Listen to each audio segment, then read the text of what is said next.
সামনে কিন্তু রমজান মাস আসতেছে, বর্তমানে শাবান মাস চলতেছে। এখন যদি ফিরে না আসি কবেই বা ফিরে আসব? এই রহমতের মাস, বরকতের মাস চলে যাচ্ছে। এখন থেকে তওবা করা দরকার।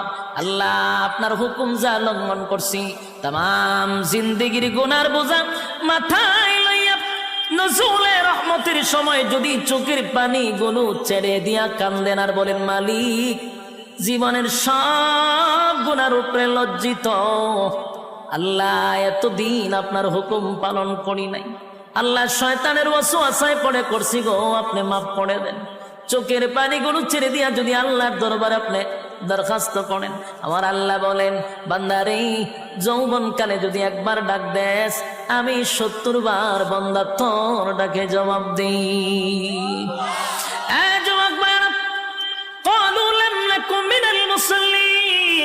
যারা দুনিয়ার জমিনে মুসল্লি ছিল না তারাই তো জাহান্নামী, এক নম্বরে জাহান্নামে যাওয়ার কারণ।